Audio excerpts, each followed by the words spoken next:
nous sommes tellement égoïstes que les gens regardent toujours, mais quand on va faire là, qui va gagner? Donc cette organisation a suivi les performances, le travail de Makady Mwamba, que nous-mêmes nous sommes témoins aujourd'hui, qu'il est en train d'abattre un grand travail à la DGI. Ça, il faut vraiment que les autres directeurs généraux dans différentes entreprises puissent vraiment suivre ce modèle. C'est quelqu'un qui a impacté positivement notre pays sur le plan fiscal. Donc voilà. Alors, mes chers amis, Paul Kagame. Paul Kagame a tenu une réunion stratégique dans son pays il y a 3 jours avec les hauts responsables dans tous les domaines du pays pour dire voilà, la situation est très compliquée, mais nous devons continuer à vivre, nous devons continuer à nous battre, nous devons avoir une nouvelle façon de faire les choses. C'est par rapport à ce qui se passe au Congo-Kinshasa, ils ont pratiquement perdu l'Est du Congo. Ils sont incapables maintenant de coordonner les opérations parce que les drones qui sont là, nous avons signalé la présence de Blackwater depuis presque 3 mois maintenant. Mais les gens disaient, mais ils sont où? Qu'est-ce qu'ils font? Mais ces gens-là ne sont pas des Congolais, ce sont des Américains. Quand ils viennent dans un pays, ils doivent bien comprendre l'environnement. L'enjeu, ils n'ont pas compris, ils savent déjà que c'est les Rwandais qui étaient les poulains ou les poussins pour les protéger des États-Unis et de l'Occident. Il fallait le faire partir parce qu'ils ont pris du goût, ils pillent les minéraux, ils vendent, ils ont l'argent. Ils leur demandent aujourd'hui d'arrêter, ça ne va pas se faire comme ça. On est à Doha, on est à Washington, tous ces accords ne vont rien dire. C'est le langage de la force qui va rééquilibrer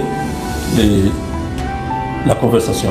Tant que Kagame n'a pas vu la force sur le terrain, il ne va pas se désengager. Alors, la force, la RDC mettait la force, mais cette force-là n'était pas soutenue par les actions de la chaîne de commande. Il y avait trop de traîtres, il y avait trop de problèmes de coordination, ce qui aboutissait toujours à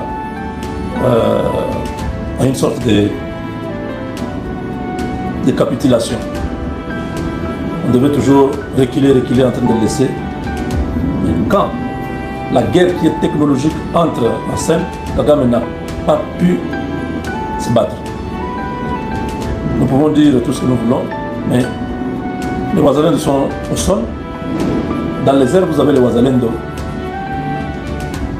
congolais, pilotés par cette structure-là paramilitaire américaine, qui ont l'expertise et l'expérience, qui savent ce qu'il faut, où est-ce qu'il faut frapper et quand est-ce qu'il faut frapper pour éviter des dommages collatéraux. Ils sont en train de frapper ces derniers temps au point que l'armée rwandaise est incapable de se réorganiser, envoyer des troupes. Ils se sont rendus compte que là, nous les envoyons à la boucherie. Parce qu'on a sérieusement bombardé. On a laissé le temps, retirer les troupes. Kagame faisait semblant, retirer les troupes.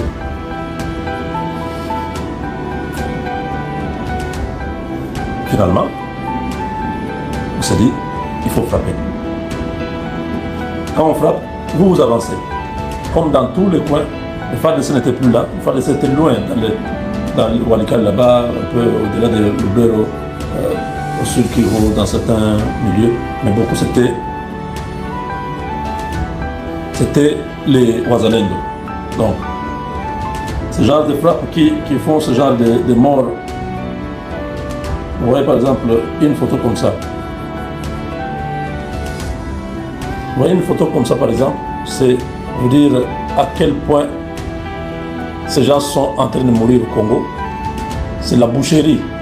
Hein? Par exemple, ils étaient rassemblés. Ils ne s'attendaient pas. Ils voient seulement 4-5 drones. au-dessus d'eux. Le temps de réagir, ils sont tous déjà par terre. Parce que ceux qui pilotent les drones, je vous ai dit ça il y a, je crois, une année ou 2 ans. J'ai dit, nous aurons des drones qui vont commencer à se cibler. Ils suivent, ils viennent, ils voient vraiment le visage. Le pilote de ce drone-là, il fait les zooms, il voit le visage.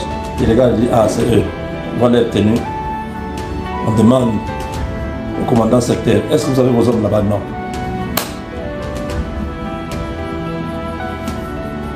Frappe. Et alors Kagame, en difficulté, à Doha,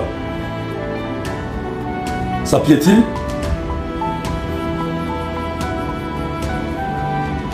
La RDC demande plus de 7000 militaires que le Rwanda détient ou aurait tué.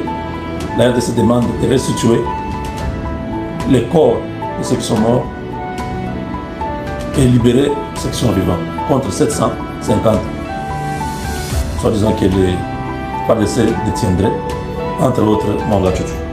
Donc on est bloqué à Doha, c'est un échec. Kagame trouve que plus sur le terrain il est en train de perdre. Cette histoire de Doha n'aboutira à rien. Les Américains veulent accélérer le processus à Washington. Les voilà en Arabie Saoudite, parce que c'est que c'est un précaré américain aussi, très influent, comme Doha. Le Qatar ne fonctionne pas, ça ne marche pas. Lui pensait que là-bas, le Qatar allait influencer les choses à sa faveur, mais la pression américaine est telle qu'ils sont incapables. Kagame est arrivé à Riyad, en Arabie Saoudite, pour tenter de chercher un soutien de ce royaume du Golfe pour plaider sa cause auprès de Donald Trump. Donald Trump aime beaucoup ces gens-là. Ses hôtels sont là-bas, ses affaires sont dans tous ces pays. Il fait le business avec eux. Il les écoute facilement et il les respecte. Donc, je ne précise pas, mais si vous voyez, on vous dit non, l'Arabie Saoudite voilà, appelle au cessez-le-feu en RDC, comprenez que le gars est passé là-bas pour essayer de tenter une dernière chance. Et aussi, il est allé chercher un peu d'argent. Si le Qatar ne donne plus l'argent, leur investissement s'est englouti. Ils ne sont même pas sûrs de récupérer cet argent-là investi au Rwanda. Maintenant, les Émirats arabes unis sont avec Tshisekedi, donc il ne peut pas aller là-bas. C'est pour ça qu'il est allé au royaume saoudien. Donc, l'homme ne dort plus, n'a plus la paix. Il veut donner l'impression aux Rwandais qu'il a toujours le contrôle de la situation et qu'il n'a pas fléchi devant Félix Tshisekedi. Il va continuer à se battre jusqu'au dernier souffle. Oubliant que le dossier avec la RDC, c'est un dossier qui se traite en ce moment à Washington. Ce n'est plus au niveau de l'Union africaine, SADC, EAC, Doha. Non, ce sont les Américains qui ont besoin de terres rares. Ils ont besoin de lithium, de cobalt, de coltan, toutes ces histoires. Ils ont besoin de ça. Ce n'est même pas tout ce que Kagame croit. Macron ne fera rien. Les Américains sont dans un besoin de relancer l'économie américaine avec les matières premières, les minéraux de la RDC. Alors, dans le contexte de conflit, c'est impossible d'investir dans un pays à haut risque. Il faut que la guerre cesse pour amener des capitaux dans ce pays-là. Alors, ce sont les conditions qui ont été données pour signer un accord de paix et avoir une intégration économique avec la RDC. Il faut retirer les troupes. Ce dilemme met en difficulté pour Kagame, qui évite de montrer à son peuple qu'il a perdu devant Tshisekedi et que Félix a gagné. C'est là le danger. Il veut continuer à torpiller. Vous avez suivi le président burundais qui dit nous nous sommes entendus, nous avons signé des documents. Au moment de l'application, Kagame se retire. Il est comme ça malheureusement. Kagame en ce moment est en train de chercher à mourir pour qu'il soit héros dans son pays. On tire sur lui, qu'on fasse quelque chose comme ça, on dit non, c'était un homme fort, un homme qui a donné de la dignité au Rwanda. Les ennemis l'ont assassiné. Il n'y a personne qui va l'assassiner, lui-même va mourir. les maladies et tout ça qui sont déjà en train de l'embrouiller là, ils ne vont pas lui laisser la place. Donc il est allé en Arabie Saoudite en train de chercher un soutien et même l'aide financière parce que le Rwanda, les caisses sont vides. C'est les Congos qui faisaient l'affaire du Rwanda. Ils n'ont pas développé l'agriculture. Il y avait un peu du tourisme, mais depuis que le Rwanda est dans la zone rouge, les Américains ne partent plus au Rwanda. C'était des grands touristes, c'était les Américains. Ils venaient voir les gorilles de montagne et tout ça. Ils ne partent plus. Les hôtels sont presque vides. Les restaurants sont presque vides. Les Français parlent beaucoup. Macron et ses amis français n'ont pas l'argent. Ils ne peuvent pas aller au Rwanda. C'était des Américains qui venaient au Rwanda, qui ont l'argent, cash. Donc les hôtels sont vides.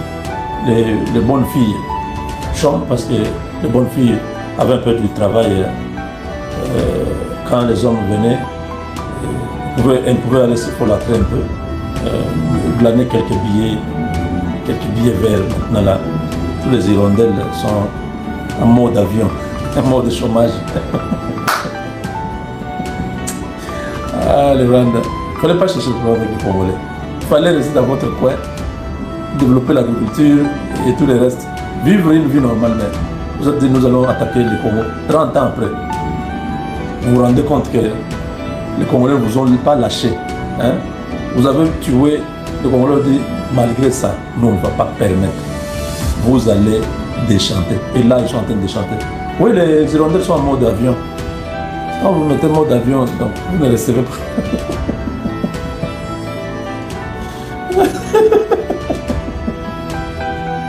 Il faut attendre quand l'avion va atterrir, on va enlever le mode avion et la vie va redevenir normale.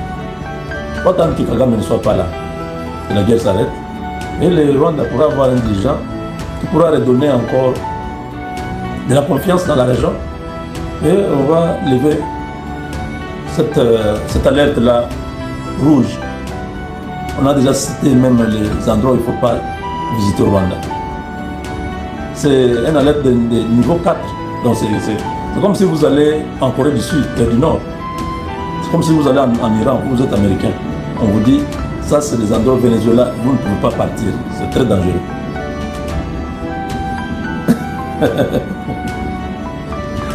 Les hirondelles. Non, les hirondelles avaient... Non, les hirondelles tapaient de deux côtés. Au Rwanda, quand tous les touristes blancs, là, le vieux papa là, pensionné, qui amènent leur argent, ils viennent un peu se refaire la santé. C'est là qu'il y allait au Rwanda, ils partaient. Et d'autres qui n'avaient pas le niveau VIP, donc qui étaient classe normale là, traversaient vers Goma pour venir un peu. Parce qu'au Congo, il y a l'argent à Goma là-bas. Dans les boîtes de nuit, dans les bars, c'était les hirondelles là qui venaient. Maintenant qu'on a assiégé Goma, les hommes d'affaires, les gens qui avaient l'argent, ont tous fui. On est dans croyait que la ville là, il va trouver l'argent, il va trouver. Non, non. Les hommes d'affaires s'étaient déjà arrangés. Quand ils ont vu que la situation devenait compliquée, ils sont sortis calmement. Certains par Kasindi, ils sont allés en Ouganda, Kenya, tout ça. Les autres sont passés par Kigali, ils ont pris les vols, ils sont partis. La plupart des hommes d'affaires, oui, oui. Ils ont laissé seulement les affaires, tout ça. La vie n'est plus à Goma. C'est une ville assiégée. Les gens nous demandent tous les jours, c'est mon frère, faites vite, vous qui êtes avec Félix Tshisekedi. Je sais que vous allez aider nous à sortir de cette affaire. Soyez calme. Je sais que ce n'est pas facile pour vous, mais personne n'avait prévu ça. Ce sont les généraux congolais qui ont livré ces deux grandes villes-là aux mains de ces criminels. Mais malgré... Après la pluie, il y a toujours le beau temps. Ça va arriver. Donc Kagame, comme un esprit impur en train de se promener dans le monde, en train de chercher comment contourner cette affaire. Ça ne va pas marcher. C'est déjà fini. Et tous ces gens savent déjà ce que Kagame fait. Ce sont les Arabes. Mohamed bin Salman, c'est lui, le prince héritier du royaume saoudien. Quand il voit Kagame comme ça, il va demander à Mohamed bin... c'est qui? Celui du Qatar là. Tani. Al-Tani. Al-Tani, oui. Il va l'appeler et dire, mais mon frère, je vois les gars, c'est toi qui as des avions dans son pays, non? Qu'est-ce que c'est? Non, non, non. Ne te mêle pas dans cette affaire. Ces gars-là, c'est un petit peu compliqué. Ah, bon, oui, oui. Moi, j'ai mes 3 milliards là-bas, je ne sais plus comment récupérer. Continue à faire la guerre. On lui a dit non, arrête la guerre, on s'arrange. Le Congo va nous donner un peu quelques avantages, on va récupérer la situation. Il ne veut pas, il veut la guerre. Moi, je ne peux rien pour lui. Ah, ok, c'est bon. Ils se parlent, les Arabes là. Kagame pense que quand il va chez l'un, l'autre là ne serait pas. Non, non, ils se parlent. On se retrouve tout de suite pour la des impacts. Avec Dieu, nous vaincrons.